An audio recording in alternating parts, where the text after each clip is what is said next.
To you. Good morning. Good morning. And let's get Henry up here on the phone. Henry, good morning. Good morning. It's good to have you with us here today.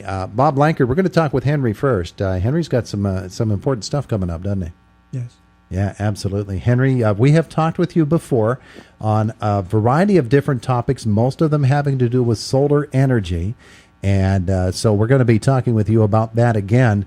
But this time, we're going to talk about, rather than, I think we did solar tours in the past, installation of solar energy panels in homes. I want to talk about solar power and its economic potential and the various uses for solar power, because this is becoming something really big in Indiana County.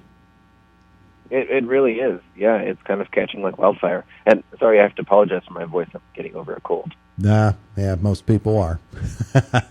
So what are some of those uses that folks who have solar power access here in Indiana County, they might not only now but in the future be able to use?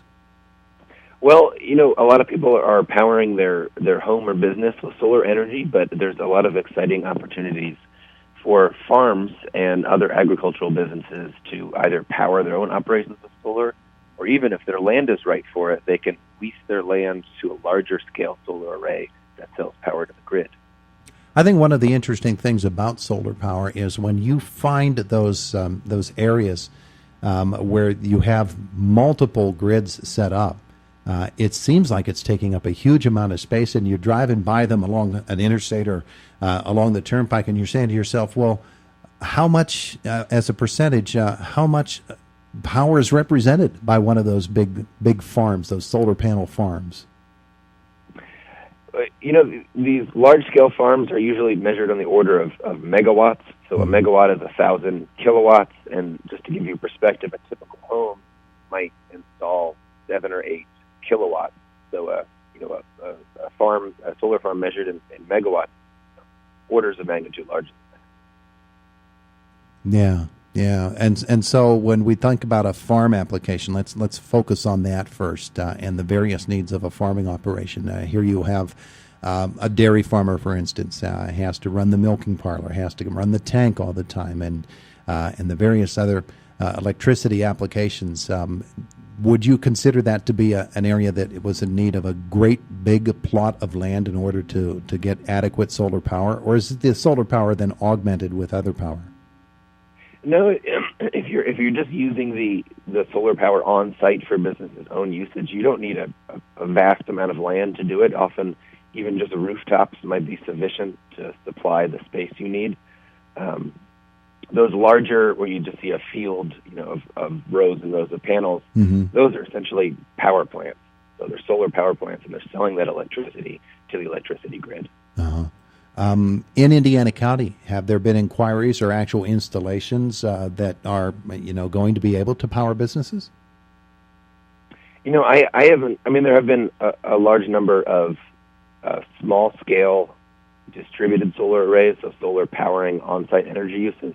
I haven't heard of any large-scale solar farms, although across western Pennsylvania, we're starting to hear more stories of landowners getting approached by developers saying, we think your land is good for a large solar farm, and trying to get them to sell the land right. And we talk about the economic potential of solar power, but there's certainly an ecological aspect of this as well, isn't there? Absolutely, yeah. It is, emissions-free energy. Doesn't contribute to air pollution. It doesn't contribute to climate change. And, you're also insulating yourself against the fluctuating cost of fuel. So, when you're installing solar, you're prepaying for 25 years of electricity. Your work here in Indiana County has been with a group of very dedicated individuals and with organizations such as Evergreen Conservancy visiting us now, and you're here with them today. Talk about that a little bit and the community that is getting involved in solar power in Indiana County. Yeah, well, we've been really excited about how excited different organizations and individuals in Indiana County are about solar.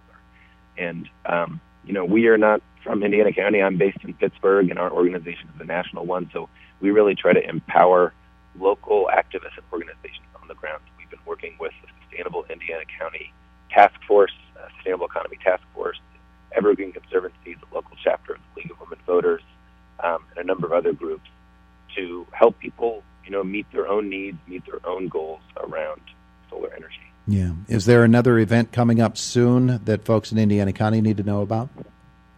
Yes, October 11th, so that is a week from Friday. I'll be speaking at the Evergreen Conservancy picnic about the opportunities that solar energy presents for farms and rural businesses. Yeah, we're going to learn more about that from Bob Blankard in just a moment or so. Henry, thanks for being on the line with us today. We appreciate it. Absolutely. Happy to join you. Get over that cold, okay? Thank you. Yeah. All right. Well, there's Henry McKay. And so let's turn our conversation to Bob Blankard and learn about, Henry just mentioned the Evergreen event next week, and he's going to be one of the speakers. Tell us about it. Yes, he's going to be talking about the various uses of solar power and how it can benefit a person's bottom line. And Indiana County has had a great record in responding to solar power, and that's just going to hone in on that enthusiasm. So I'm expecting a big group next Friday, the 11th, 7 p.m. at Blue Spruce Lodge. Okay. So Blue Spruce Lodge next Friday, 7 p.m. Reservations not required. People can just show. Free, just show up, and it'll be a great program. Sounds like it. It really sounds like it. I want to talk with you again in a couple of moments. I want to talk with Jeff at the moment, though, and find out about what Jeff's here to tell us about. Jeff, we're talking with you about hunter safety and particularly a program you have coming up at Pine Ridge Park. Yes, the Game Commission is offering a training this coming Sunday, and it's a 6-hour training class. It's required by law for first-time hunters and trappers before they can buy their hunting license. Any details I give can be found at the Game Commission website. So it will be on Sunday. Like I said, we're going to begin at 8 a.m. It runs to 6 at the Pine Ridge Lodge in Blairsville. Lunch is going to be provided. The instructors ask that participants dress for weather, and also there's homework. They'd like them to read chapters 1, 4, 5, and 9 from today's Hunter and Trapper in PA. Ahead of time, before the event? Yes. Okay. They also want, an important note is that registrants, they need to be age 11 by October 6th. Okay. So, and like I said, all this information is the Game Commission website. You find the education tab and look for the class calendar, and all the information's there. Is there a fee? No. No fee? No, and walk-ins are welcome. They'd like people to register in advance. Okay. Because these classes typically do fill up. Oh, yeah. Yeah. Yeah. But, okay. So that is coming up again. The date is? The date is October 6th. That's this coming Sunday. 8 a.m. to 6 p.m. at the Pine Ridge Lodge in Blairsville. Very good. And at the Game Commission websites where you can sign up ahead of time? All the information is there at their website, the Game Commission. There you go. What are the things you're going to learn? Well, I know for a fact that no one will leave there without knowing how to safely handle a firearm. Bottom line, that's... but they'll also learn all the rules, regulations concerning hunting and trapping in Pennsylvania. Yeah, absolutely. Very good. So that's at Pine Ridge Park. Yep. Very good. At the lodge. Mr. Blankard, morning to you again. Good morning. Bob Blankard, of course, the Evergreen Conservancy. We've been doing this with you for a lot of years, haven't we, Bob? Yes. Yeah, indeed we have. And you have an event coming up at Blue Spruce on October 19th. Not only next week with the event with Henry, but October 19th. What is that? Well, that's going to be a litter cleanup. Evergreen Conservancy's priorities include that people will be able to enjoy being outdoors. And you can't enjoy the outdoors if you have to see all kinds of litter and walk through it. So we're going to be doing a litter pickup on Blue Spruce Road. That's going from Route 110 to the Blue Spruce office. Oh, okay. And we will begin at 9 o'clock.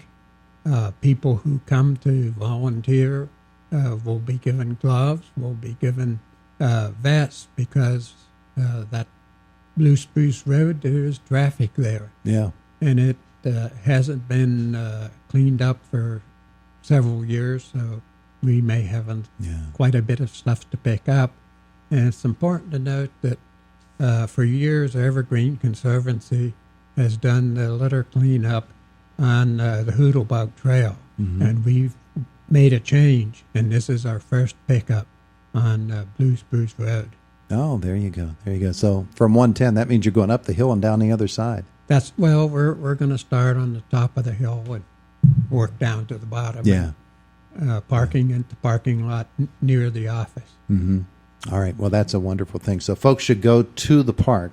Go to the park, to the That's park where you're office, going to park. and Yeah. we're all going to gather there and get ourselves into teams to pick up the litter. 9 a.m. on the 19th. Yes. Very good. Very good. Sounds great. Well, you've got a lot of things going on. Always do. Yeah, always do, indeed. Yes. All right, gentlemen, thank you for coming in to tell us all about it. We appreciate it. Thank you. That's Evergreen Conservancy. Very, very busy in and around Indiana County, and we appreciate their work.